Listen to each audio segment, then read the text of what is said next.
3, 2, 1. Welcome to the projection booth with a special crossover with both the Kulturecast and Midnight Viewing. On this special episode, we are talking about Alien Romulus, directed by Fede Álvarez and written by Álvarez, as well as Rodo Sayagüez.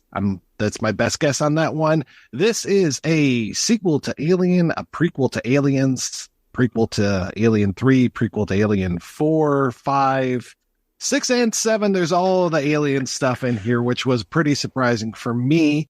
Alien Romulus. They hunt. They breed. They kill. In 10 days. Oh my God. Once they grab hold, they never let go. Alien Romulus. Rated R. Brand new movie. Excited to talk about this one with you guys. So, Chris, tell me, what were your thoughts on Alien Romulus? So I think, as we normally do in these episodes, let's do pre-spoilers in any of this conversation, and then we'll talk all about the spoilery bullshit. I think I am a little younger than both of y'all. Alien is a franchise that I not was raised to care about, but I was still of an age and of a time and of a place to catch Alien and see Alien kind of when Alien was still a thing that people were talking about. It's not that I don't think people are not talking about Alien right now. Far from it. It's just, if an Alien sequel comes out 10 years from now, will it have the turnout that this one did, is the question. Because there are going to be less and less people, unless they continue to make good Alien movies, that are inherently invested in the franchise. And I know that Prometheus and Covenant are kind of maybe what I'm alluding to, because this movie is also a sequel to those movies on top of everything else. So I enjoyed it. I think that it has its pretty glaring issues. But I think, look, I think my, one-word summary is it's the best Alien movie I've ever seen in theaters, but that's a pretty low bar to cross in a lot of ways.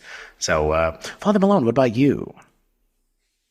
I love Alien Isolation, the video game. It is so much fun and so scary and is so evocative of the original Alien. And this movie is very evocative of that video game. I think Fede Álvarez is a fan of that game, obviously, and a lot of the design work is just built right in, whole scenes and stuff. Yeah, I let me preface everything by saying I really was excited for an Alien movie for the first time in I don't know how many years, 20 years more. All I took away from it ultimately was I really want to go play Alien Isolation again, which is a drag. I mean, look, the movie has a lot of good points. There's a lot of good stuff in it. But ultimately, where this movie breaks down for me on a very fundamental level is there's not one interesting character and there is not one charming actor in this entire movie. It is akin to watching cutscenes from a video game, honestly. No disrespect to these actors, but they're all miscast and they're all cast too young. Anyway, we'll get into it. I was disappointed by this movie. I'm going to watch it again probably just because I'm a masochist, but it does look beautiful and I love Fede Álvarez, but this ain't no Evil Dead remake. I was shocked at the poor quality here. What about you, Mr. Mike White? Well, okay. I mean, let's be honest here. Tell me everything you know about Navarro. What did you just say? Tell me everything you know about Navarro, the character Navarro. Oh. Played by Eileen Wu. She got short hair. Oh, I know that they ruined the entire scene that her character has in the movie in the trailers. That's what I know. Oh, yeah. With the X-ray machine? Yeah. Yeah. They ruined that in the trailer. And, yeah, that's all I know, because that's all her character is used for in the movie as well. And that's not a spoiler. That's literally, if you watch the trailer for this movie, you see what they're doing. They just, it's an alien movie? It's going to have a chest burster? No shit, movie. No fucking way. It's going to be an alien movie without a fucking chest burster. Right? Count on one hand the things that are guaranteed to be in an alien movie at this point. Chest bursters are one of them. Well, I don't even know if this is an alien movie. This is more of a facehugger movie.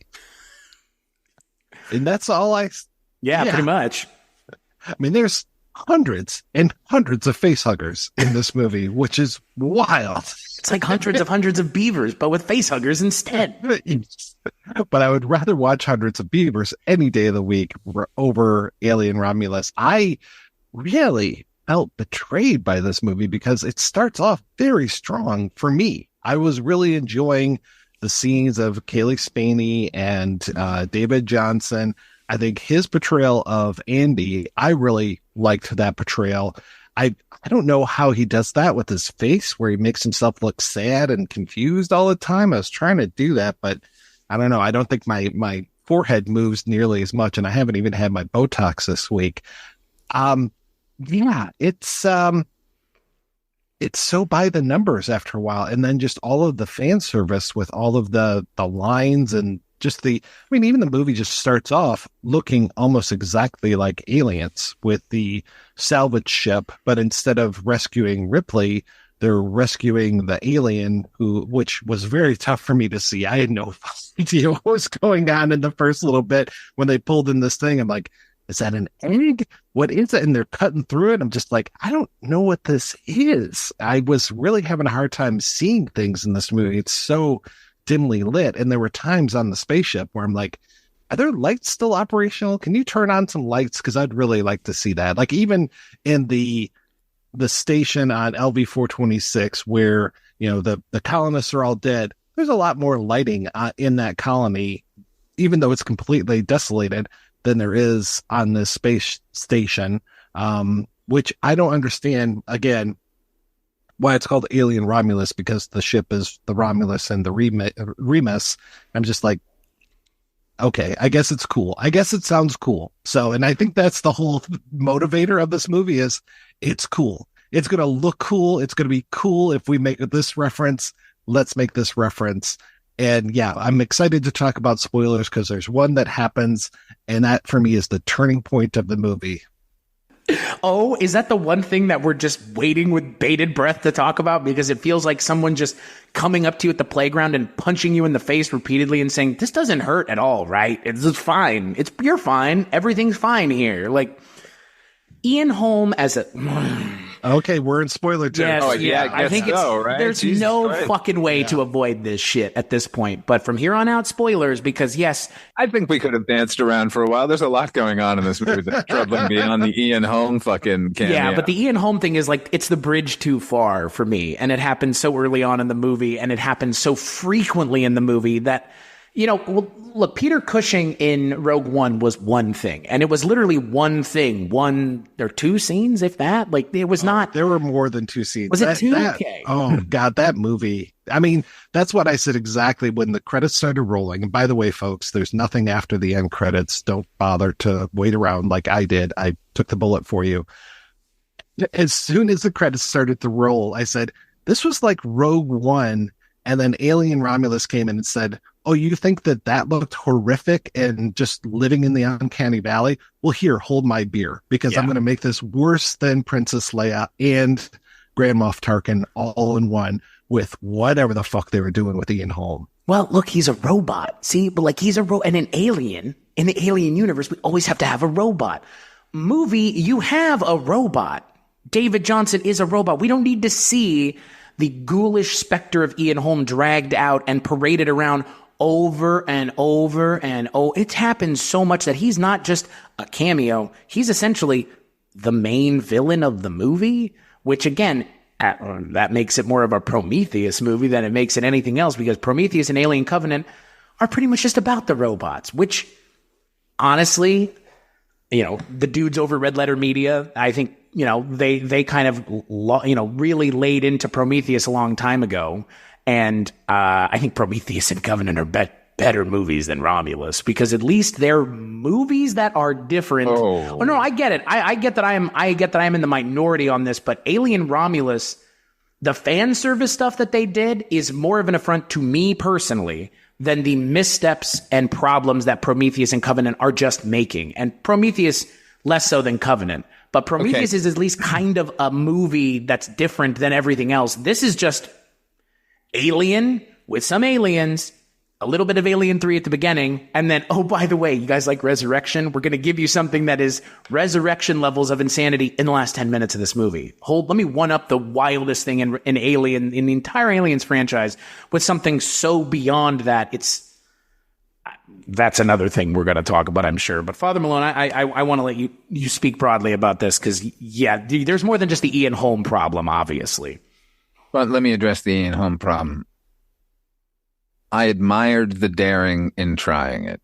And if they had built an animatronic and not done any CGI at all and had a fucked up animatronic that was spasming and crazy, because they could do it now. They could 3D print something that's Ian fucking Holm, and they could, put mechanisms in it to do every little facial twitch and whatever. And it wouldn't even have to be that good because it's a broken down android.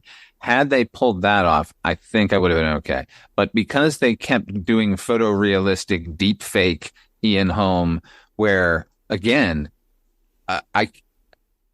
it's what's funny is when he's in the scene with the other characters, it's not as bad for me as when they cut to him on a video screen, like advising them, because whenever they do that, it really feels like a cutscene for a video game, and it's ghoulish at that point. Yeah. It totally reminded me. Like, I'm not a big video gamer, and so I didn't play Isolation. But even me, as a non-gamer, when he would show up on screens, I'm like, "Oh, is this like the Red Queen in Resident Evil, where she would show up on screens and be like, 'You're trying too hard,' or 'You must do this,' or something?" It just he felt like an avatar for the video game coming in and telling you what needs to happen next. GLaDOS from Portal adjacent. And, Father Malone, Alien Isolation is, I've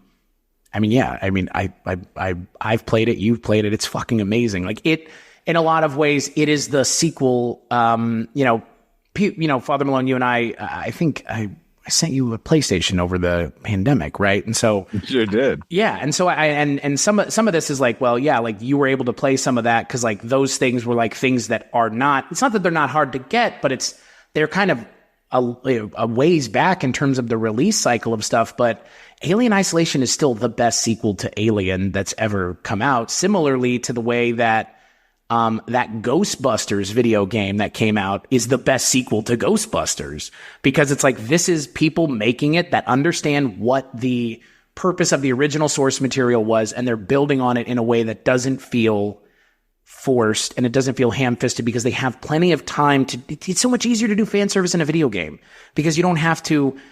It's not that you don't have to hang a lantern on it, but you don't have to hang a lantern on it constantly because it's just there, and it's just there. In a movie, when they keep coming back to it over and over and over again, it's like, oh my God, did no one in the test screenings think that this was too much? Did no one in the test, like, I don't know who they're screening these movies for.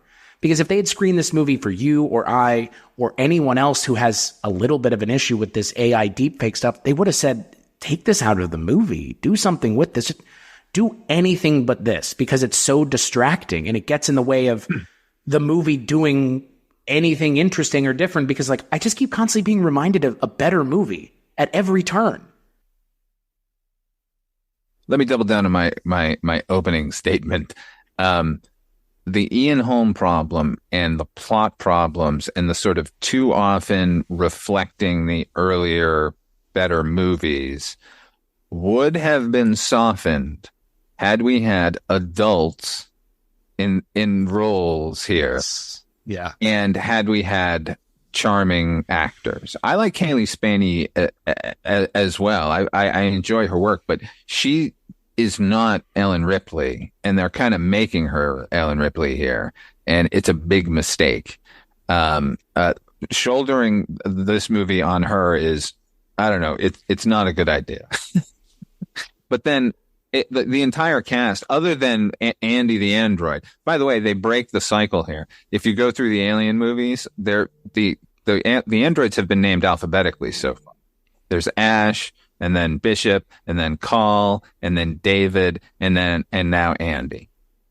And it's before, yeah. And then you've got Rook. Now Ash is Rook, and I'm just like, is this a chess reference here? Yeah, Rook and Bishop. Yeah. But why? Because I want to put out a conspiracy theory here.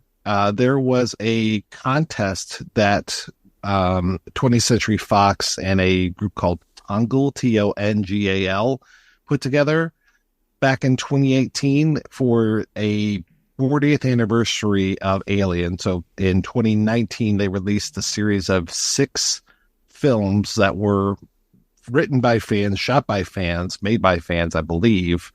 And I think that they probably took some of these fan ideas and made them into a full-length movie. I'm looking to see if the co-writer is listed on any of these, because this just feels like a big fucking fan film.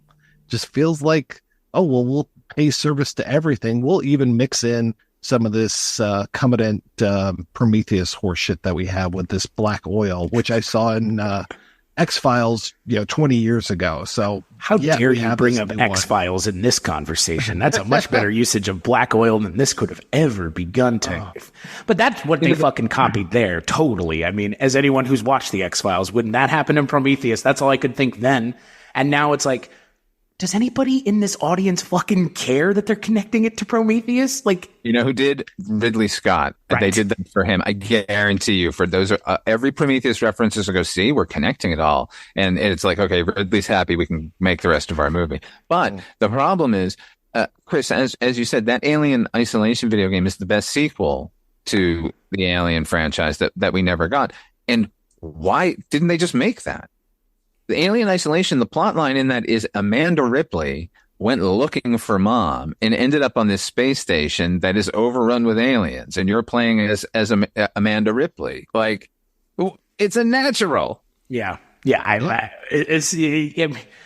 know, because the game already exists. And I know, is there a rights issue where like they want to make their own shit or something? Like, and Fede Álvarez wanted to do an original, but then he pulls so heavily from the fucking game, even to the point, I don't know if you noticed, Chris, but like this, anytime there's a save portion in the game, it's one of the intercom things on the wall.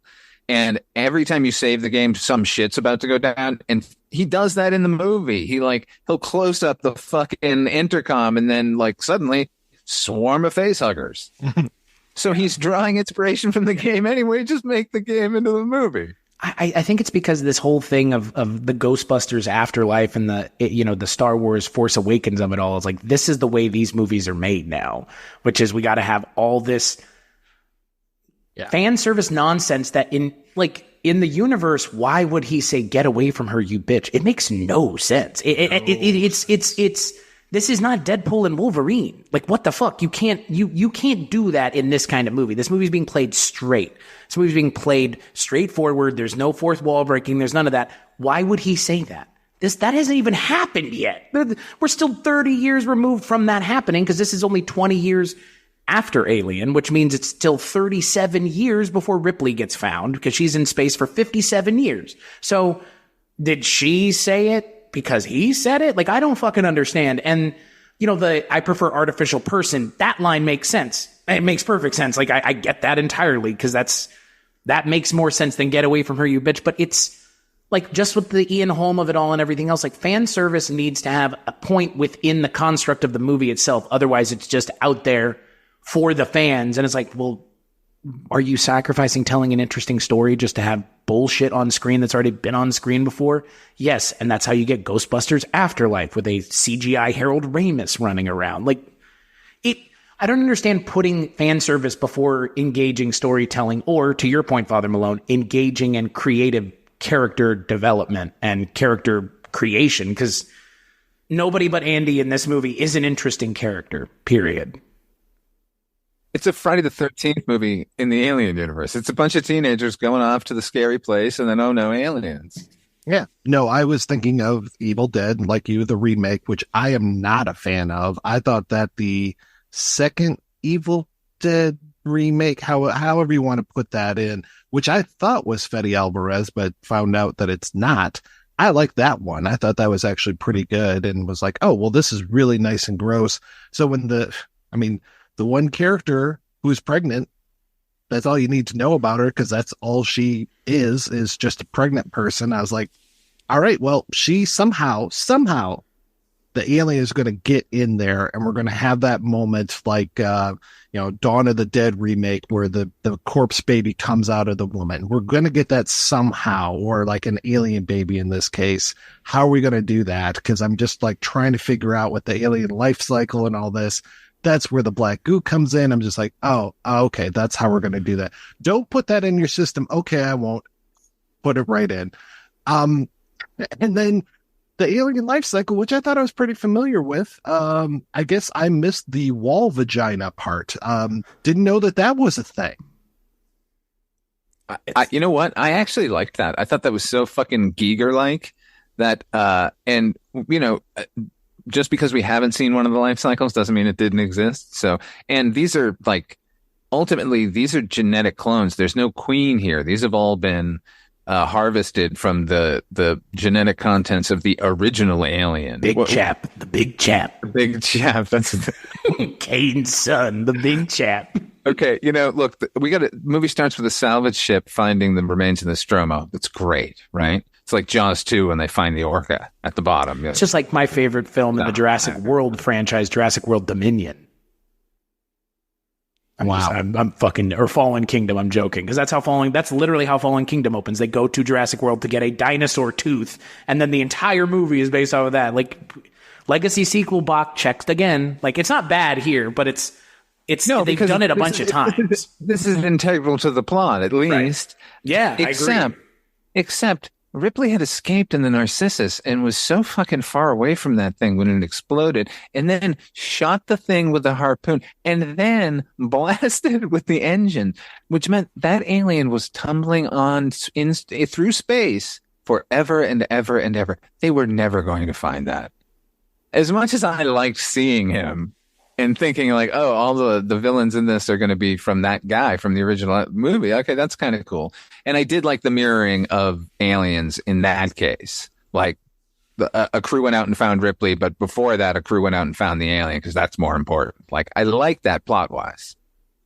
It also reminded me of Superman Returns, where he goes out, and I think they cut this out of the movie, or maybe they didn't, where he goes out to find Krypton and sees that it is exploded. But yeah, I agree with you.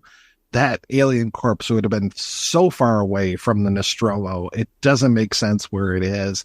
I'm not going to quibble about the physics of that because, like you say, we don't know certain things. Like, I'm not going to get into, other than my one thing about the wall vagina, too much about that because, yeah, I forgot.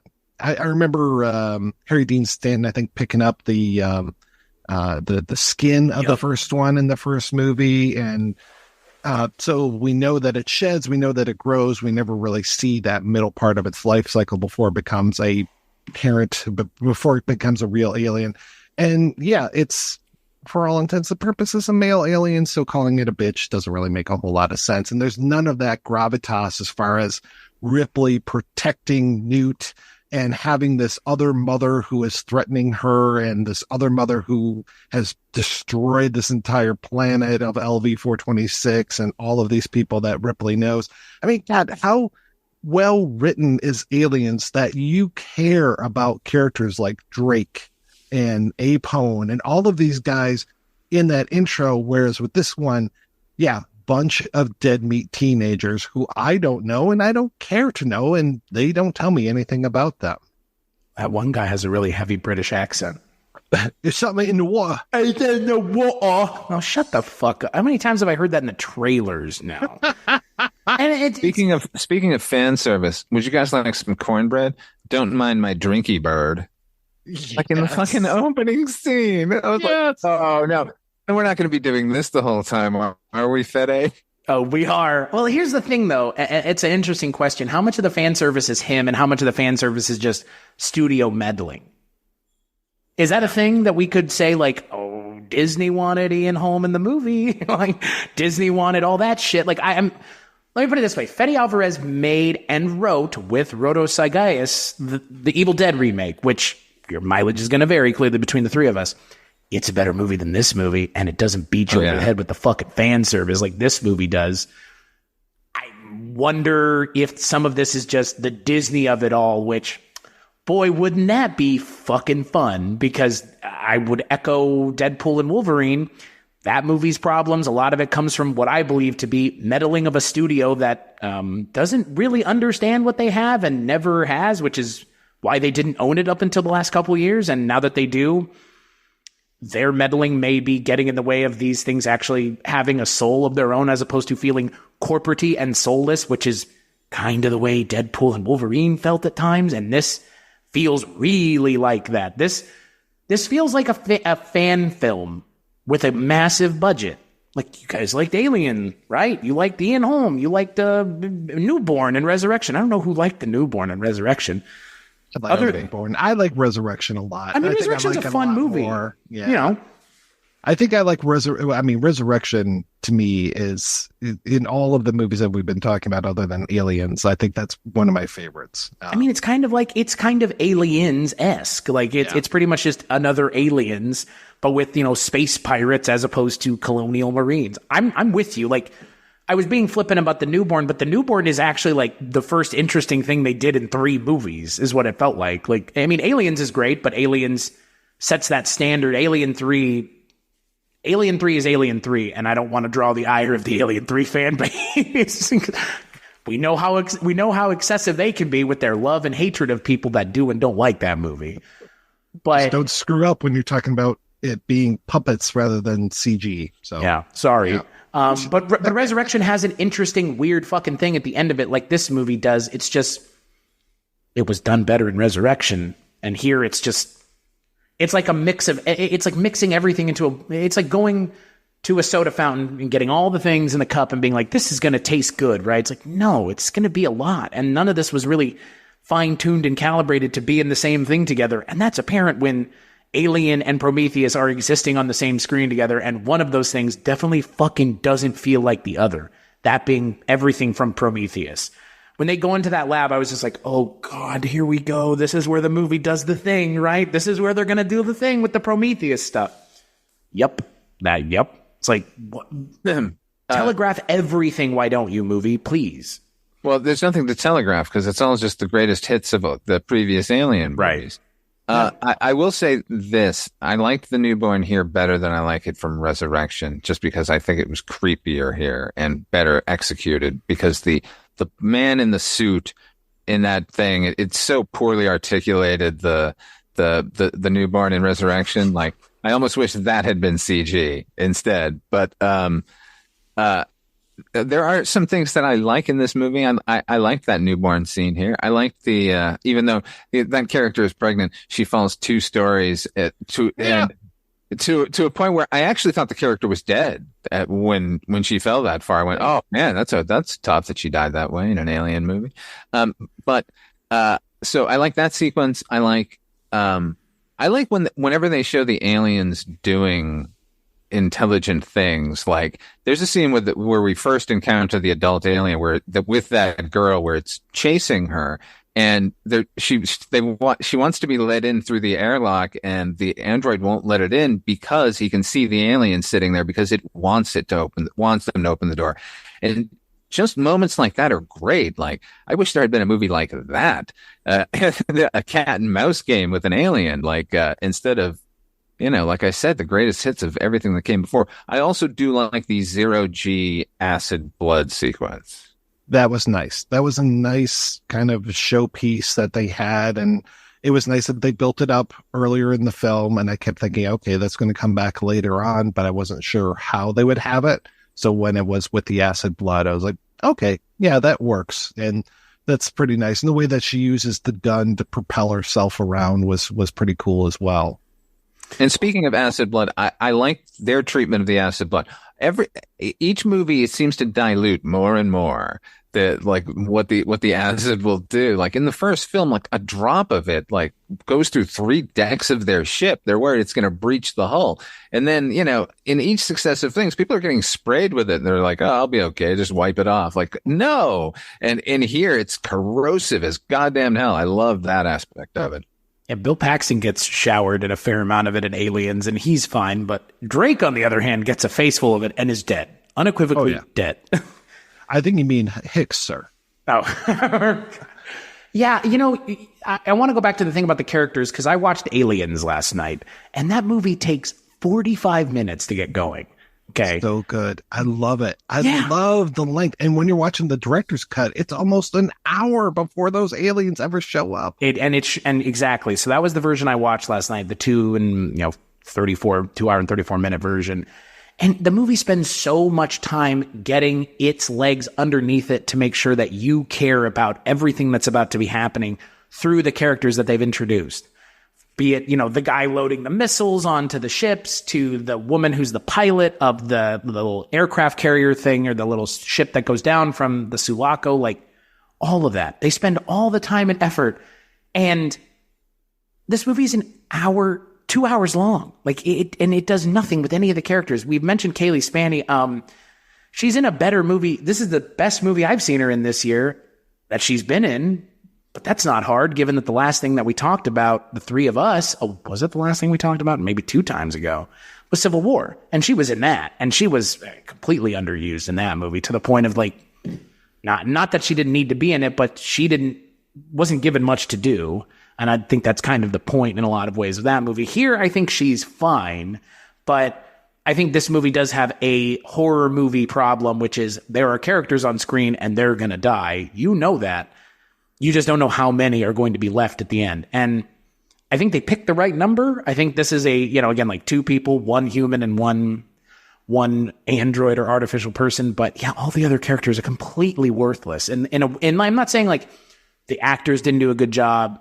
I think the actors are fine. It's that the writing does not help any of this. There's no writing.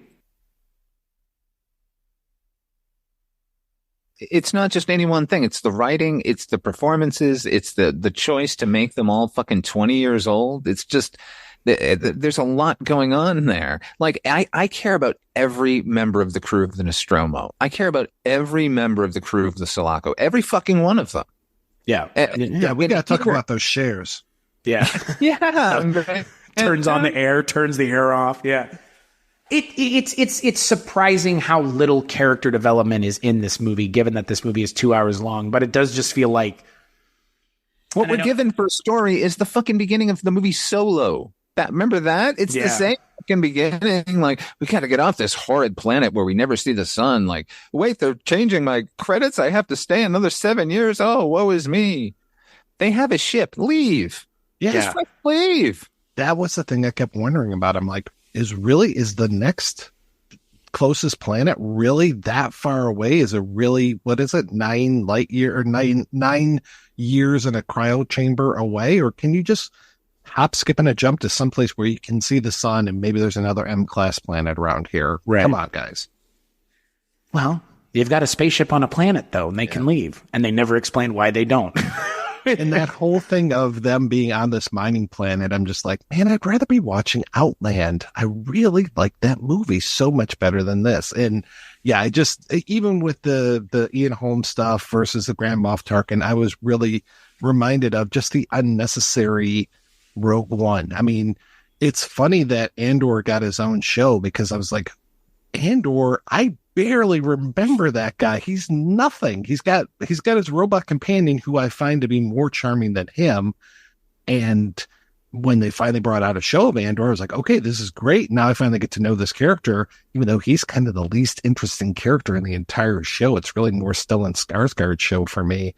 I didn't know any of those people. I just knew Donnie Yen because he's an actor. Other than Ian Holm and our main character, I don't know any of these actors. Nothing to latch onto as far as even bringing things from other movies. At least with that horrific sequel to Pacific Rim, at least I got some characters that I remember. Though they bring in John Boyega and her, and I'm just like, and what's Eastwood's son's name? Scott Eastwood. I'm like, these are all just zero charisma. Well, he's zero charisma. The other two are not. Boyega I love, but he's not given anything to do either. Scott Eastwood is proto Glenn Powell. Somehow Glenn Powell is a much more charismatic guy, and his dad's not Clint Eastwood, which is pretty fucked up, but also kind of amusing at the same time. all the characters, I mean, I Father Malone, I think we differ on what the feelings are on why they're not great, but I think the sentiment is still the same. This has like a prequel problem with the characters. Like they don't want to do anything interesting with them for whatever reason. Because they're not aliens. The aliens are what you're writing this movie for fuck's sake. Like, I get it. Like, and then the face hugger, like none of us have ever gotten a chance to write that in a script that anybody's going to do anything with. And if we did, I'd probably be just as excited to talk about and write for the aliens than I would be for the humans. Like, I'm not a fucking idiot any more than either one of you guys are. We're writing an alien movie. I'm probably going to want to focus on the aliens. However, that's not how this works, because that's not how this fucking franchise has really ever worked when it's been at its best. Even in Prometheus, Noomi Rapace's character is better written than all the characters in this movie. And in Prometheus, it actually does a little bit of a trick with that movie, because you actually kind of care about some of the characters of that movie, because they give you a little bit of time with them. And similarly to Covenant, I mean, it takes a while for those movies to get going. This movie, on the other hand, is a horror movie for, 20-somethings and their parents to go see together. Because that's the thing. I mean, what all the articles and information I've been reading is, my parents went and saw aliens together, and so we're going to go see this movie, all of us now. And it's like, cool. I'm glad that can be a shared experience, and that people's generational things that people have shared with their kids can now be a thing that we all go see an alien movie in theaters together. However, I wish there was more to this as opposed to just alien. It's alien. It's like, that's not enough. But for some people, it's going to be. And I'm not saying that those people's opinions are lesser or better or worse than mine. It's just my bar here with alien movies, Alien as a franchise even, is probably pretty high, because this is a franchise that I have been watching since I was like 13. And that's not for nothing, 21 years now. For y'all, it's a little bit longer than that. But like, this has been a franchise that's been part of our lives for a while. I'm sitting listening to Father Malone rattle off the names of the goddamn ships here. So he's as invested as you and I are. Mike, I know you're invested as well. Like, and at this point, it's like, you've got to do more for people like us, on top of being able to make a movie for everybody. And people like us, I think at some point are just going to go, you can't just keep doing the same thing over and over again with the fan service that we've seen in all these other fan service movies, because Alien doesn't need it. Like, Alien at its best was not about trotting out the old lines and having people say them new that aren't the original actors. Like, that was never a thing in this franchise. The point of this franchise is very different. The point of this franchise is kind of all over the place in terms of what movie you're watching or what source material you're seeing. But this movie just wanted to take a horror movie and put an alien in it, which is fine. That's just not enough, for me at least. Yeah, I think about the movie Prey, and I know that didn't get a theatrical run. No, that was just dumped right to Hulu. Yeah. And that was supposed to be this too. This was supposed to be dumped to Hulu. And I remember with Prey, I was like, wow, would have liked to have seen that on the big screen. I don't think I would have said that for this one, unless they didn't.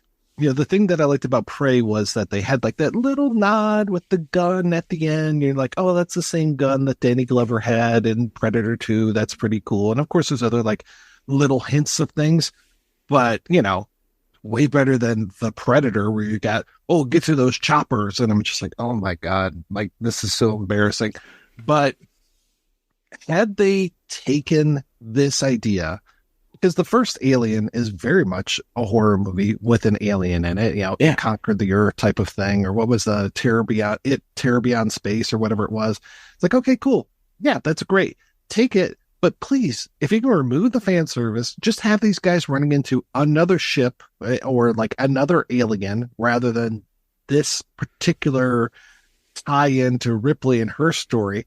Just set it someplace else. And that's what the comic books, the old Dark Horse comics, used to do. They had whole new characters that they had, and they were great. Those were awesome comic books. I really recommend those. And I think they could have learned something from this, where they don't have to just be so slavish to all of the old stuff and just keep giving us these nods, because for me, every time they do, it just takes me out of it.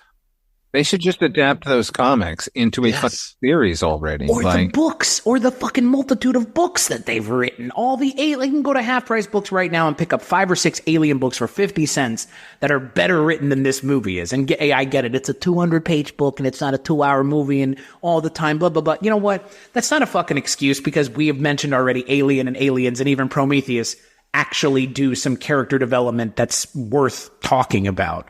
You can get audio books of Alien if you don't want to read them, and they've got some like audio dramas that are really fucking good.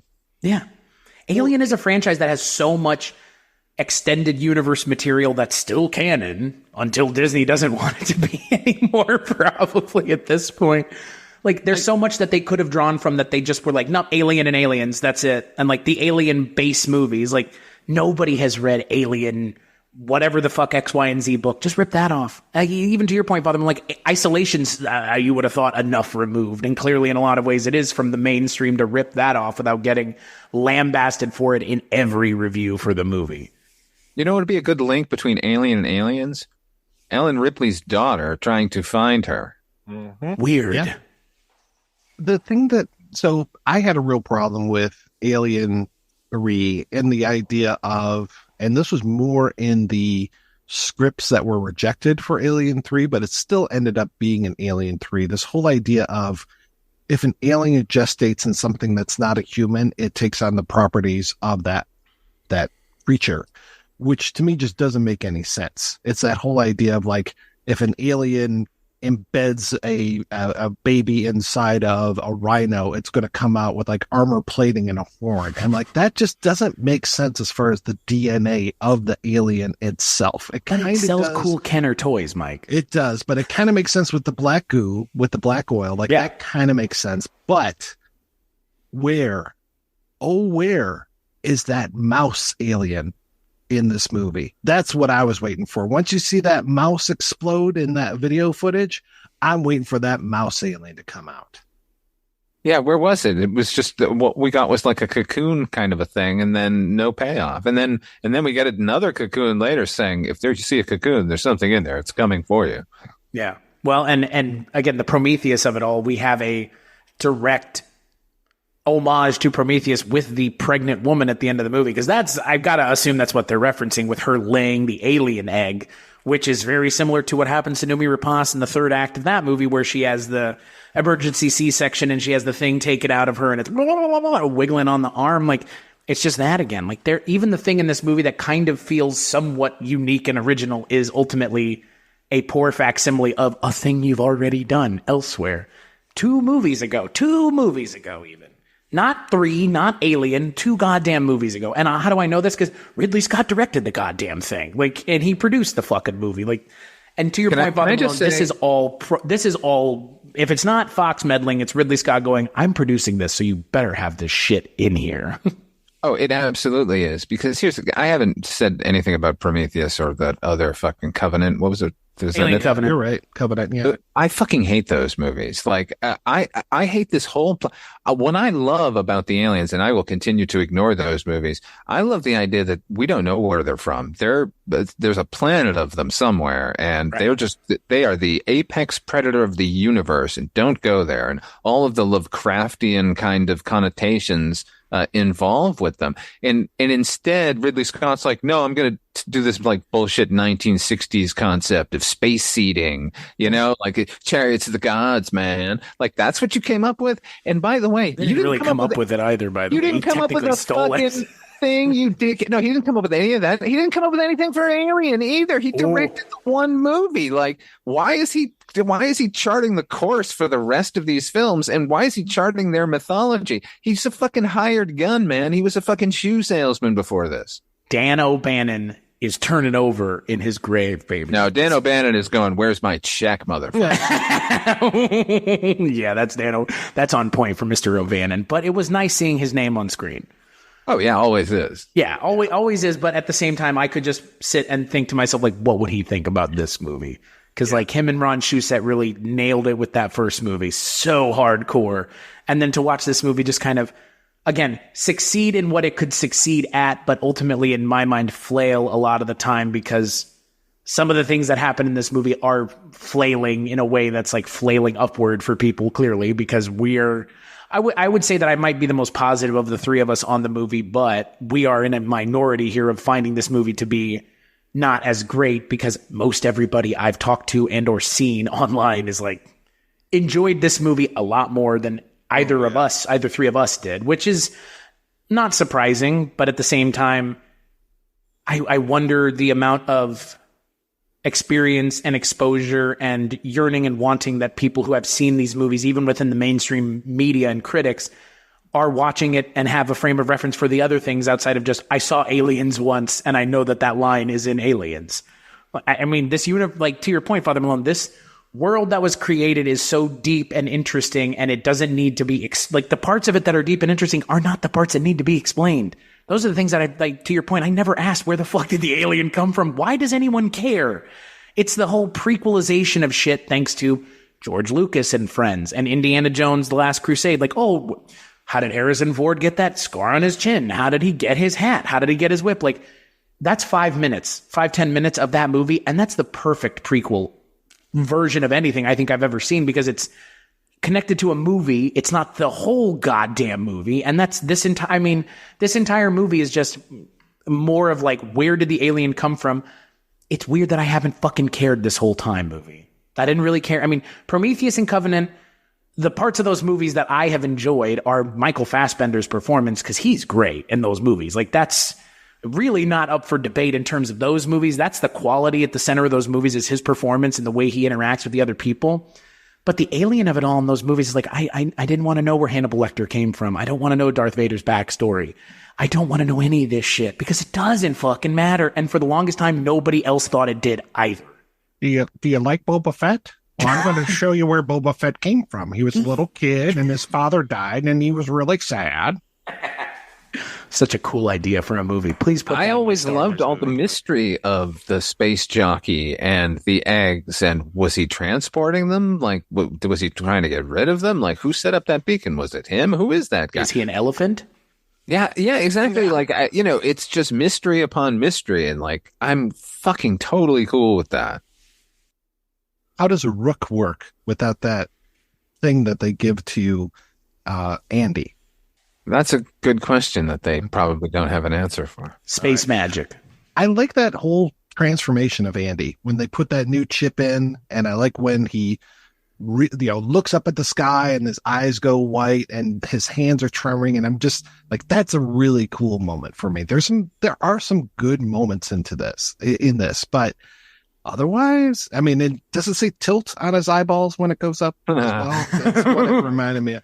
Warning. Yeah, but things like the creature design for the baby alien, like, I tend to agree with you, Father Malone, that looks a little cooler than the skull-faced alien that we had in Resurrection.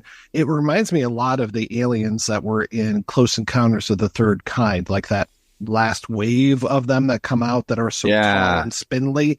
And there's a silhouette where I was just like, oh, that kind of reminds me of that. That's pretty cool. But then I'm like, oh, and it's got the engineer's face from Covenant and Prometheus. Fuck me. Yeah. It was when the reveal happened at the end of the movie, I said audibly, along with several other people in the theaters, what the fuck? Because it was I disagree with y'all. It was a worse design than Resurrection, because it is a full CGI creature that anytime they cut to it, it looks like CGI. And I will be that guy one time right now and go, this was where practical effects would have helped, because it was already low lighting anyways, guys. Like, you're in a dark hold of a ship. Like, I mean, I get it. Like, you can do more with CGI than you can do practically. I appreciate it. And I know that there is a gentleman who plays the hybrid in this movie, so there is a person in a suit, but there's also a lot of it that's CGI. Well, that's the thing. Like, that would have solved the fucking Ian Holm problem too. It's we're not like misusing his image or anything. We're using that character based on his look and and the sound alike. Like, I would have bought a fucking, if you've ever seen any of the animatronics at Disneyland, like fucking Malfunction, it's fantastic. Like, they could have done a lot with that with Ash here, or Rook. Pardon me, Rook. As soon as Rook came on screen, I was very audibly upset. I was just like, no, just because it just looked so bad with the way that his head moves. Because I understand his head's down on his chest, doing the whole like Bishop from Alien 3 thing, where he's half there, half not. They did such a better job with Bishop with the way that they did that. And I understand that Lance Henriksen was still a relatively young man and still alive, whereas with Ian Holm, he's been gone for a few years. But do you know what this opens up? We can now redo The Hobbit with Ian Holm as Bilbo Baggins. This is going to be fantastic. Christ, don't put that out into the fucking universe, Mike. Why would you do He's going to show up on Rings of Power. Yeah, that's what I'm worried about, man. Like, and there he is. There's Bilbo walking around like, oh, no. Oh, just uncanny to beat the band. Oof. There's a research ship from Weyland-Yutani, and it is filled with the aliens. And if there's one thing Weyland-Yutani wants more than anything in the world, it's these aliens. And somehow it's just derelict hanging out above this mining colony. They haven't come to get it. Like, there's a dynamic that they could have explored, the Weyland-Yutani on the way kind of thing, something that they needed there other than rods to power their ship to get, I don't know, maybe a plot or something. I was going to say, where was the like opposing force coming to get the aliens? Like, because that's a thing that was never really been explored in any of this. I mean, we have it a little bit at the end of Alien 3, not really in Resurrection, because again, this kind of rips off Resurrection that it's taking place on the space station where they were fucking around with the alien DNA. Like, but Resurrection does it better because Resurrection shows us where the mutant aliens are hanging out and where the mutant Sigourney Weaver clones are. In this movie, it's like, it's just perfect. It's still perfect. Everything's fine. The alien got loose and killed everybody, but it still looks normal. Like, wait, what? Yeah. Rook should have been all about trying to figure out a way to get those aliens back to Weyland-Yutani. And yeah, if there's power on the ship and you see power on quite a few times, why don't we go ahead and just pilot this ship, this whole Romulus Remus thing or whatever, he can crawl around with his arms. We see that too. Why does he try to commandeer the ship and take off with some of the facehuggers in tow? They're going to leave him alone. Right. Because they don't care. Because it's just, and I don't know why they don't care, because you have these franchises and you have these opportunities to do something with them and you're spending money. You spent $80 million on this movie. It's not nothing. That's a significant amount of money, at least to me, at least the way I look at the world. I mean, $80 million is a lot of money to spend. And this is the best that you can do is just kind of playing the discordant tones of Alien over and over again. Just like playing it on a piano and being like, this is a new song. It's like, no, we've heard this before. Don't try to lie to us. Like, don't try to put one over on me. Because here's the other thing. At the end of this movie, the story's over. Thankfully, that's the one saving grace in all of this is what universe do we need to see any more with these characters? Oh, we don't. And that's good. Right. You can do like Andor and now do a prequel with Rain and Andy. Wrong. And the early days. God, no. We want to know why Andy, the android, is called that. And why is she called Rain? She was found out in the rain.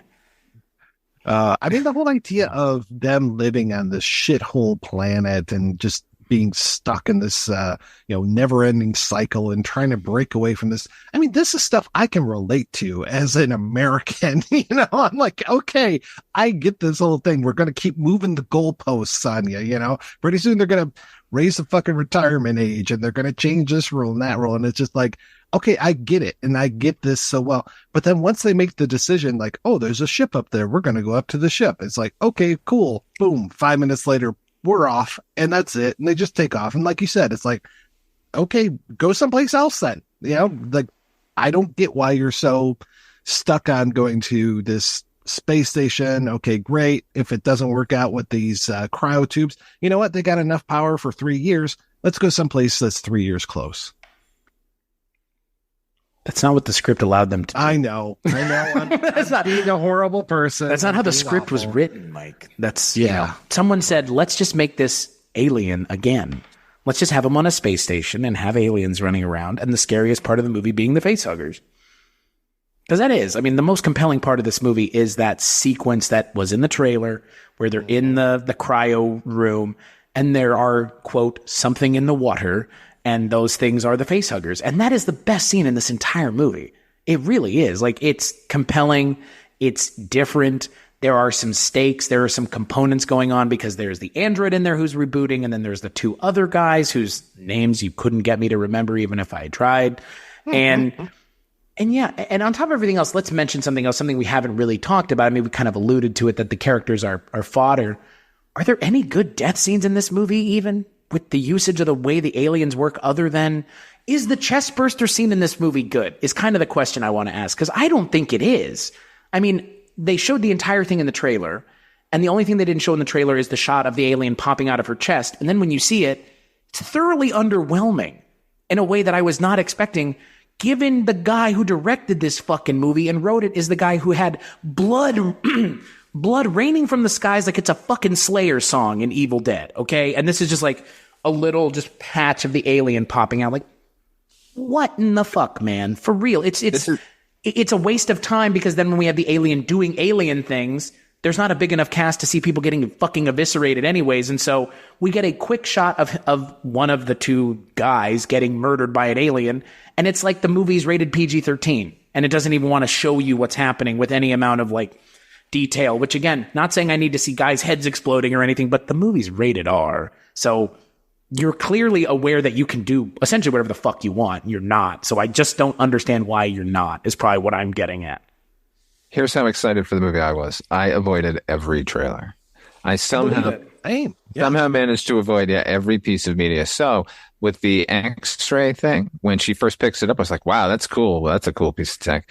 And didn't think it was going to pay off. So that actually worked for me. But when the little alien bursts out, I think Alvarez was just trying to be different than the John Hurt one, and boy, he succeeded.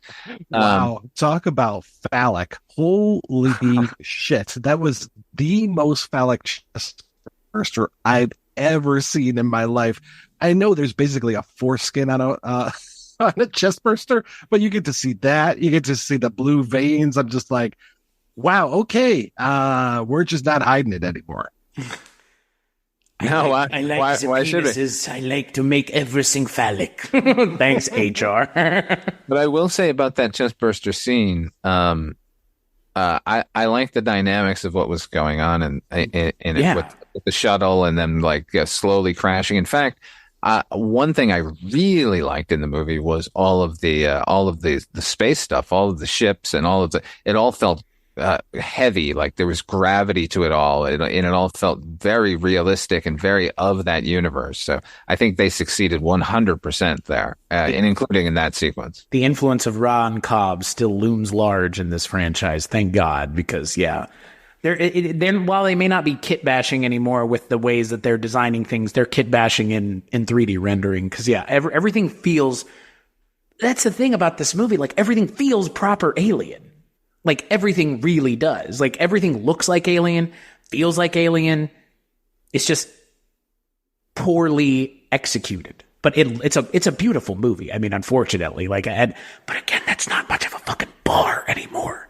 $80 million produced by Disney. Like, oh, your movie doesn't look good? That's a bigger problem at this point. Because where did the money go?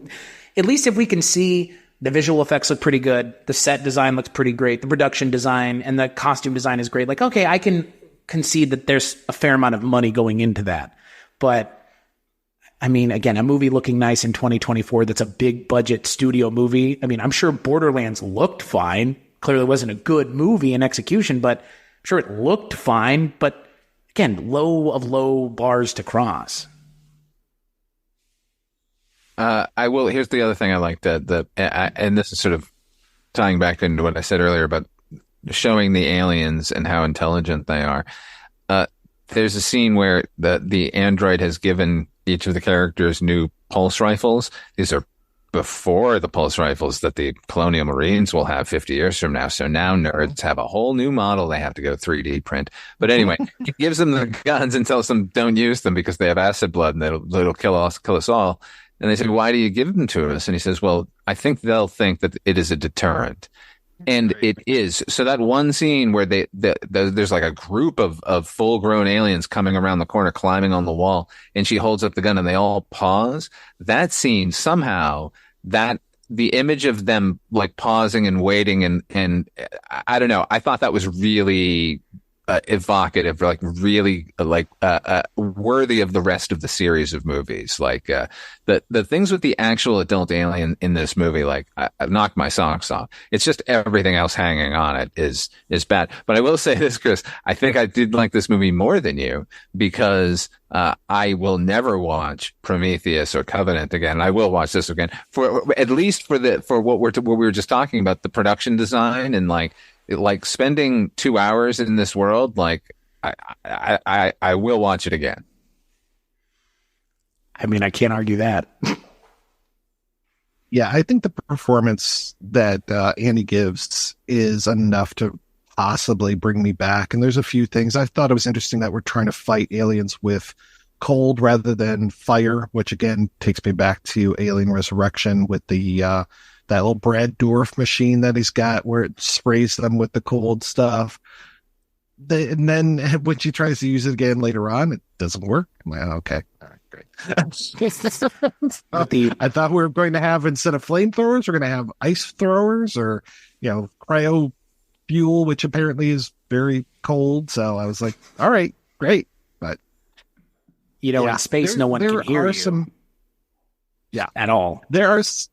There are some interesting things in this film, but I don't think it's enough for me. It's more interesting and more enjoyable. And I actually, for all of my complaints about not knowing these characters, when you get to Covenant, other than David, I don't know any of those people whatsoever. I'm like hard pressed to even remember. I think Dr. Manhattan was one of the scientists, and Danny McBride, and then poor James Franco just kind of gets all of his scenes cut out. It's like, otherwise, I'm just left with the lady with the dark hair, and that's all about I remember. Poor Catherine Waterston was just in big franchise movies there for a while, and they were not good because she was also the female lead in those Fantastic Beast movies, and it's like, I feel so bad for you.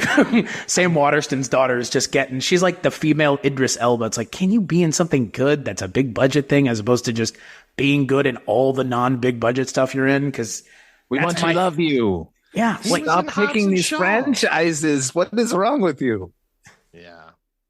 Yeah. I'm rewatching the Slate version, and just even in that shitty video quality, the Ian Holmes-ness of it is just, it really disturbs me. I mean, I don't tend to just focus on just how bad CG can get, but this just really hurts to watch. Remember those Zales commercials with Humphrey Bogart? Oh God. Yeah. Remember that's where this all started? Like, that was like the initial onus behind this. It's like, can we have dead people sell rings? And now it's like, can we have dead people be in movies and pay some dude like SAG minimum to do the work of a real actor? Because that's the thing. Daniel Betts does the voice for Ian Holmes' character, because there's someone doing like an Ian Holmes impersonation. Right. He's great. It's just sad that there's all this other stuff surrounding it, because would not it have been enough to just have the voice of Ian Holm coming out of a robot that looks different, and the people that get it just be like, okay, it's like an Ian Holm thing, as opposed to just like, it is Ian Holm on screen, please acknowledge. Like, I don't want to. Please stop forcing this down my throat like a fucking facehuggers too. Like, don't do it. Right. And had they moved on to another model, because that's the thing with Alien 3, the whole thing of Bishop coming back, and it's like, oh, is this actually Bishop? No, it can't be Bishop. So who is this guy? Is this the guy that Bishop was based on, or is this another android artificial person that looks like Bishop? And I kind of like that they leave it a little bit vague there, but then in this one, it's like, oh, no, they just have models and they all look alike. Like, all right, so we're doing a little Picard season 1 thing here. Well, and Father Malone, correct me if I'm wrong, that's so in isolation, all the robots look the same. All the synthetics look the same. They're just I was just thinking that, actually. It's like a plastic burn mask just over like a robot like body. It's literally like the CPR dummies. Basically. Yeah. Yeah. And they're horrifying. Yeah. They're more scary than, like, here's the thing. Alien Isolation, it's a great alien game, but the fucking robots are more horrifying than the alien is. They kill you in 2 hits. Whack you twice and you're dead. I think they are very, very scary, but there is nothing made me more frightened of the alien, other than the original movie, of the alien than playing that game. You hear it coming, man, and you just fucking hide and you fucking pray because it knows you're there. It's really scary. Hiding in the lockers and watching it like walking around. Yeah, man. You can move back in the locker too to pull yourself back away from it. Yeah, it's video games are the superior art form for certain things. They just are. And with this, it's like Alien kind of is made for that kind of story to be interacted with in a way that is more closely tied to the person having the experience is interacting with the alien directly. And that's what Alien as a franchise kind of has always wanted, is to put you in the shoes of the people there. And by having it be just a spaceship with a small amount of people, you can make that feel like anywhere else other than space where you couldn't run away. And Alien Isolation captures that in a way that, like we've already alluded to, nothing else really ever has. And now this is the first thing that's kind of tried to even, and it fails. It really fails in terms of just being a worthwhile sequel to Alien. It just kind of ends up being a sequel to everything, not specifically Alien, which is fine, but nobody asked for that. That was a choice that was made specifically by the writers and directors and producers of the film. So, okay. Here's what I'm asking for. Here are my two ideas. If anyone from the franchise is listening, make these movies. I would like to see a movie made from the alien point of view. Hell yeah. Like In a Violent Nature? Yeah. Like I'd like to, yes, exactly. Like where we see how horrible we are to them, like I'd like that movie. I would also like a Predator style movie. You want to do it on a space station, put it wherever you want. I want to see one person against an alien. They're hunting each other for the entire movie. Like the stuff I was talking about that I like in the movie, every time we get to see them like plotting and scheming and like being more than just the sort of beast that they look like. I'd like to see that like throughout a movie, like setting traps and doing shit. Like, that could be really fun. Anyway, the alien comes up and it opens up its mouth and the second set of jaws is there and the guy just goes, "Clever girl." I mean, I was talking about this last night with Ryan from Someone's Favorite Productions. Like, where does this go from here, right? I think is ultimately like the final question to answer here, the kind of big thing to think about. Because like I alluded to, the way this movie ends, there's no reason to return to these characters. There's nothing there's no overt cliffhanger like at the end of Covenant, which is clearly never going to be resolved at this point, which is perfectly fine. But this movie just kind of ends, and it's, they're not drifting out through space like Alien or Aliens. It's just, they're going to Yavanga or wherever the fuck they're going, and they'll get there and they'll be fine and whatever. I don't care about their story. So where does it go from here? My mind goes immediately to they're just going to make Aliens again. And like, why haven't they? Apparently they're supposed to make something called Alien Earth. They showed a preview for that and in my theater. Actually, really? I wanted to ask you guys about that. So it was like a 3 or 4 second, maybe 10 at the most teaser. And it was the shot of the Earth being reflected on something. And then you kind of realize as it's moving, the thing is moving up, that it's actually the reflection of the Earth on the top of the alien's carapace, like on the top of his head. And it kind of moves up and it goes, and it's Alien Earth, summer 2025. And that's a Hulu thing. And now they're finally taking the aliens to Earth, which means... Is this independent of that series that Noah Hawley is doing? No, that is I believe that is the series. Yeah. Oh, okay. Well, who cares? Well, I mean, I'm gonna watch it because it's fucking Alien universe, but like, and it's Noah Hawley. He actually knows how to write stuff. It's not going to be the Earth War that we want. It's not going to be the Dark Horse Comics. No, and they've been promising that since Alien 3. When they first had the posters for Alien 3, it said, this time it's hiding in the most terrifying place of all. I don't find, I've said this many times before, I don't find Sigourney Weaver's stomach to be that terrifying. I figure it was going to be Earth. And they even had, like, it was tied in with the poster or with the really early teaser preview. And I was just like, oh, this is going to be fantastic. And yeah, they've been on Earth with Alien versus Predator and Alien, what was it, versus Predator Requiem? That the movie nobody saw because it was so dark and not lit. Yeah, you're right. I went to the theater. I can't say I saw the movie. Correct. But yeah, Correct. It was, oh God, that was awful. I really like the the first Alien versus Predator, and that was kind of cool that it was all isolated and kind of, a little bit like The Thing that we're doing this down in Antarctica. I was like, oh, all right, this is kind of nice. And that's its own fucking timeline too, by the way. That exists separate from Alien and Predator. They're not canon either. Alien and AVP Requiem are their own thing, separate from everything, on top of everything else.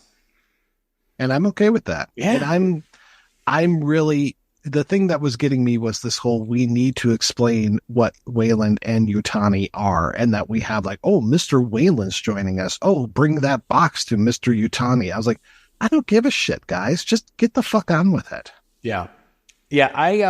I wonder why they've never done another Colonial Marines thing. Like why they've never just gone down that road. Like of all the things, just get a bunch of semi-charismatic actors together, throw them into an Aliens-esque setting, and just have like the Radio Silence guys who did those Scream sequels and Abigail, have them do it. Like they know how to work and write for like an ensemble cast of people clearly, and they could do it. And look, they actually have a sense of fun to what they do as opposed to it being just kind of grimdark and serious. I'm not saying Alien Romulus was grimdark and serious, but it's trying to be Alien. It's not trying to be Aliens. There's not necessarily the sense of fun that you get from Aliens, which is, I think, a action and fun movie in a lot of ways that almost nothing else in the franchise ever gets to, because everything else is kind of doing its own thing or trying to just be a horror movie.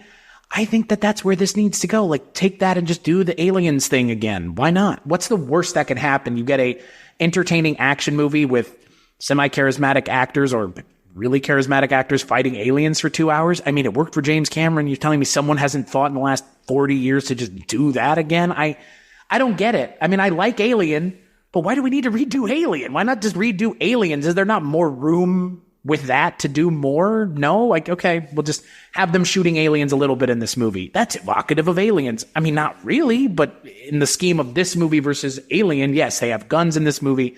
They are shooting aliens. That never happens in Alien. He literally goes, what does he say? He's like, rig up some of those incinerators, which that line always made me think like these aren't even a thing that they're ever using for anything other than like a technical purpose. It's not to defend themselves. So like they're on a cargo ship. They don't need weapons. Exactly. It's like, okay, Aliens is such a fun movie because it's like now the aliens are the ones that are outmatched until you realize that's not the case so clearly. But that's because James Cameron actually took a right instead of going left. And I want someone to do that with this franchise at this point, because it's not that the aliens aren't scary, far from it, but the alien has been scary in other things so successfully, I don't think anyone else can do it as well anymore. Clearly. With something like this, they tried, and it's like, sure, it's kind of scary. It's kind of entertaining, but like the original Alien will never be matched in actually being unsettling and creepy and disturbing and creating a sense of dread throughout the movie that can't be escaped because you're on a fucking space station cargo ship, however, whatever it is. Yeah, but this one could have gotten there had it not been saddled with all of the worst characters and all of the sort of bullshit fan service and all that kind of nonsense. Like, it's the closest it's gotten since Alien. I want it to take a right turn as well, but I don't think we need to make Aliens again. Like, I want them to do something interesting that we haven't seen before. Like, stop fucking like echoing all of the shit from the past. We've been there already. Like, do something new. I have an idea here. What if Cailee Spaeny and Andy, there was a facehugger on board? Yeah. And let's say that they crashed on like a wood planet. Okay. Mm-hmm. And let's say that the facehugger got Cailee Spaeny. How would you feel about that, Father Malone? Too close to Alien 3? I would, you know what? I would ask, everything after Aliens doesn't make any sense to me, because how does an alien get on the fucking Sulaco? Magic. An egg? Plot armor? Don't they show eggs like falling over, like with flames going and stuff? How did they get there? The queen, we see her tear away from her ovipositor and come running after Ripley, and then gets on the ship. Where did the fucking eggs come from? I wish I knew. I mean, you would think that of all the things Ripley would do, she would make sure there's no goddamn aliens on that ship before they have motion trackers. They would just walk around the ship and smart characters acting stupid is a great way to get your sequel to a movie rolling in the wrong direction. That's this movie too. When they're trying to go through, first off, it cracks me up that we're still using Fahrenheit in space here. That's fantastic. To get the room up to 98.6 Fahrenheit walk through this thing, and then have your fucking radio on, and that doesn't immediately trigger because they're like, oh, they're attracted to sound, but really more it's the heat. So I'm like, oh, but yet he's just basically having a conversation with the pregnant lady. And I'm like, shut the fuck up and get out of there, you idiot. Yeah, I thought just her through the speaker would be enough to trigger them. So it would be him going like, please stop talking, stop talking, stop. You know, like that scene. It should have been successful, and it was not for me. Where the trek through Facehugger Hollow. Yeah. It was basically when they swim under the ship. Not the Betty. Betty was the ship that they came in on, but in Alien Resurrection, when they go underneath and they're in the cafeteria and coming up on the other side, I'm like, oh, this is kind of like that. Like we have to go through this impossible area and we don't know what's going to happen. But no, we'll fuck that up too. Look, it's gonna check enough boxes for enough people, and yeah, I've seen people like, oh, I'm going to see it for a third time today. I'm like, wow, okay, God bless. If we can get a Colonial Marines television series out of this, like maybe just a limited show, like I'm sure those Marines fought more than aliens. They seem to have a history with aliens prior to the xenomorph. You know what I mean? Like they were clearly unprepared for it, but it doesn't mean that they haven't tangled with other things. Yeah. Right. Is this going to be another bug hunt? Yeah. And then they've got that, what is it? Arcturian pussy that they're after. Doesn't matter if it's Arcturian. Yeah. Man or woman, apparently. Yeah. Yeah. I think about that because I like you've clearly alluded to in Aliens in the hangar scene, they're like, it's another bug hunt. There might be a xenomorph. It's like, okay, so they know. Like there's some awareness. The term xenomorph, these guys don't just go, ah, when they hear it. They're kind of like a little nonplussed, it would seem. So, but again, xenomorph is, again, that's the other thing about this franchise that immediately, like when people are talking about it, it's like the xenomorph actually is not the alien. That's just the name that they're giving broadly to aliens in this series in general. Like the xenomorph is not actually the name of the alien at all. It never has been. That's like, I think the one time it's used in the entire original 4 movies is in Aliens when they say xenomorph, because I guess James Cameron was like, we have to say xenomorph for whatever reason. But xenomorph is not the name of the alien. That's never been actually the name. That's just what they're talking about in that scene. But all aliens broadly in the alien universe are xenomorphs because it's a... Yeah, but that's because the alien was really, really selfish. And he said, I'll just take that. That's my name. That's mine now. If you refer to an alien, you're talking about me. And you know what? He's right. Well, it's that whole thing, Baby Yoda is not actually a Yoda. Yoda is something, but we don't know what he is, and so that's not a Baby Yoda. Come on, guys. It really makes me mad. Come on. Just call him Grogu. Don't dead name Grogu. Wow. Here I am nitpicking. I feel like such an asshole. Hey, I hope we get more alien stuff. We clearly are, but maybe not this. Maybe not Alien again. Right? I just... Predator has had... Like, all these movies have had so many missteps at this point. Like, we haven't mentioned the one franchise that this does get compared to, and I think now it's kind of broken away from being compared to it, but there was a time where this franchise was compared to Terminator in the same breath. And we're like... Terminator has fought aliens in the comics. Yeah, they sure have. And I believe at one point the Terminator and the Alien and the Predator squared off with each other. But, I mean... Wait, are you saying one is better than another? What? Are you saying one franchise is better? No, I'm saying that I think that Alien has broken free from the problems that Terminator now has more than ever. But I don't think that's... Yeah, it's broken free maybe a couple degrees, but I still think they're still spinning in gravity, about to slam into the same planet. I think Terminator is just a lot further along with how bad everything has been since Terminator 2. And there are how many Terminator movies since? Like, you said it yourself, Father. I'm like, since Aliens, none of this really has mattered in any substantive way, to the point where they retconned the beginning of Alien 3. I don't know if you guys know about that, but in the Alien Colonial Marines game, which is canon, Hicks is still alive. Oh, yeah.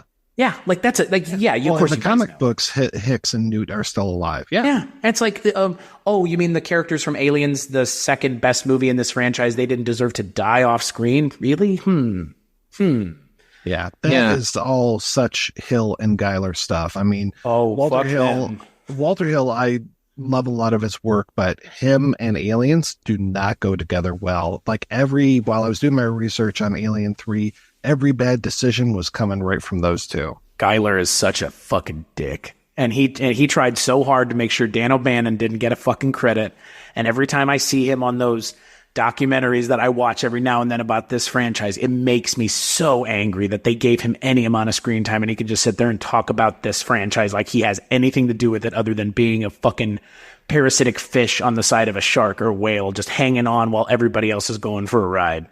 Because, yeah, I'm with you. So much of this is just attributed to idiots who have no idea what they're doing, but they were successful in other avenues, so they get to say they have their say, and it's like, fuck this shit. Come on. Look, there were a lot of contributors to that first Alien movie and what made it successful. And to their credit, and I think it's Walter Hill more than Dave Geiler, he made it more working class, they're like basically space truckers and like, give me my shares. Like, let's talk about the bonus situation. Like that came from them. Mm-hmm. And I appreciate that, but the rest of it's fucking O'Bannon, except for the chest burster. That's Ronald Shusett.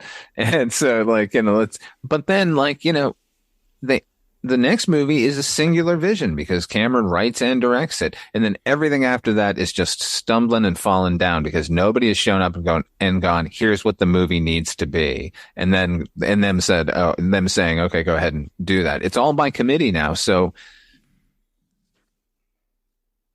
the committee has spoken, and I guess they wanted fan service until there's nothing else.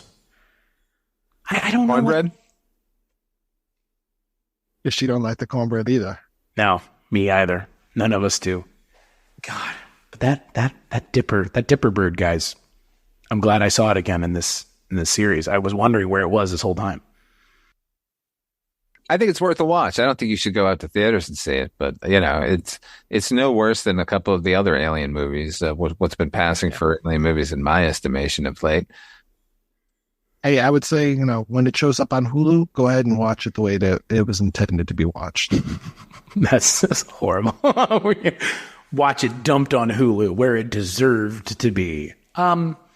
Yeah, I'm in agreement with y'all. I think if this is something you're really passionate and motivated about, if you're a fan of the Alien franchise, I think it might, I don't know, I think you're going to be 50-50. You might either be able to overlook some of the stuff and really appreciate it, because I have close friends that are big fans of the franchise that really enjoyed it. And then there's people like ourselves who are equally as big fans of the franchise that did not enjoy it because it's not that we wanted something different. It's that the movie should have known better than to do some of the things that just don't need to be trotted out again at this point in the history of the franchise. Cause it's not like Ghostbusters where there's 30 years between the movies. Like there was an Alien movie that came out 5 years ago. Like, why are we doing legacy sequel baiting and fan service shit when Alien movies have actually been coming out? Like it doesn't make any sense. This is a sequel to Alien is what this wants to be. And that's what it is. And in a lot of ways, it being a legacy sequel to Alien is the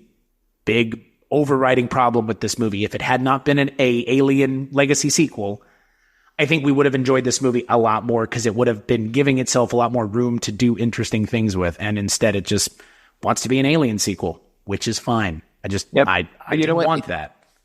I think what we got here, I think you're right, both of you, about the sort of the studio meddling. The more I think about it now, I think somewhere in between dealing with a studio that really wants a hard reboot of this series and wants to bring back all the fans because they're trying to put distance between them and the fucking previous two Ridley Scott movies. Like you have them on one side, and on the other side you have Ridley Scott.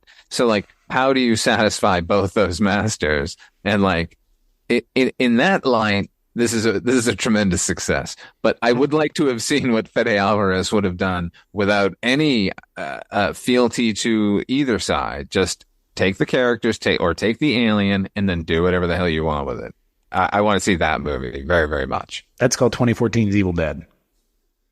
It really is. Like, the amount of fan service in that movie is negligible at best. There's a Necronomicon, and that's about it. And there's a cabin in the woods, and that's about it. Well, and don't forget the post-credit sequence. Right. Also that. But to be fair, It's a post-credit sequence, at least. That was the only part of the movie I enjoyed. With Ash at the end, you mean? Yeah, I mean... Yeah, sorry. I'm not a big fan of that movie. I mean, I get it. I understand. I mean, the original Evil Dead is Not me. I love it. I'm with you. I'm with Father Malone. I like it a lot, but I can understand where someone like yourself, Mike, who's a fan of the franchise as a whole, similarly to this, like you're either going to like it or you're not. There's not going to be a lot of middle ground there. And I am with Father Malone. I like 2014's Evil Dead, but it is the right way to do a legacy sequel without any of the fan baiting and nostalgic bullshit. Because again, like they didn't have Bruce Campbell walk in stage right and be like, "Hey everybody, it's me. I'm Ash. Remember?" Like, oh no. I mean, and that's the right way to do it. But that movie came out. Shows up at the very end. He's just like, "Out of my way. I've handled these deadites before." Yeah, just like Ghostbusters Afterlife. They just show up in the last frame of the movie to save the day. Mm-hmm. Great. I'm good. Well, I want to thank my co-host on this episode this week where we are talking about Alien Romulus. So, Mr. Chris Stachiw, please tell us, what are you up to these days, sir? I am doing audio diversions over at weirdingwaymedia.com while the Kulturecast is in its 10th year. It's been a hell of a year for me personally, and I haven't been able to uphold my end of the bargain in terms of posting all the time, but that's okay. Sometimes life happens, but for the most part, yeah, Weirding Way Media is where you can find everything that I work on, other than one place, which is over at Patreon, where you can find Rankin' on Bond at the $10 level on Mike's Patreon and mine, which is once a month we talk about James Bond movies. And Father Malone, you're coming up on an episode here pretty quick. About 2 episodes from now, we're going to be talking about Live and Let Die. So if that gives you an idea as to where we are on the Bond franchise run, that'll give you an idea of what you can expect when you go on over to our respective Patreons. So what about you, Father Malone? What can people find, and what can they find, and where can they find it? Oh, well, like y'all, it's weirdingwaymedia.com. Check out Midnight Viewing. That's my show over there. That is a twice a week show. Mondays is Father Malone's Weekly Roundup, where I do current and streaming titles. And every Friday alternates between the Horror Anthology podcast, which I do with these two gentlemen. Right now, we're looking at Tales from the Dark Side. In fact, this Friday, we're starting off season 2 of Tales from the Dark Side. And the other show is Anthologies Attack, which I do with co-host Antonio Lepore, where we look at anthologies of every variety. We just did Pulp Fiction, and I actually don't know what we're doing next. But anyway, you can find us there, find Midnight Viewing. And if you go to patreon.com/Father Malone, you can subscribe or support me or whatever you want to do. The madman that is Father Malone, podcasting twice a week now. Holy fuck, bro. What? Wow. Yeah. I thought I was busy, but apparently not. Apparently you're the one throwing down the gauntlet now. Yeah. God, good Lord, dude. Twice a week is a bit much, but kudos to you for making it work. I'm very tired. I want to thank everybody for listening. Like Chris was saying, please check out our Patreons at patreon.com/projection booth or patreon.com/culturecast. Make sure you make a donation. If you can't afford that, please give us a rating and review over on iTunes. It helps out the show. Thank you, everybody, for listening, and please come back tomorrow. We got to thank you, everybody, for listening, and goodbye.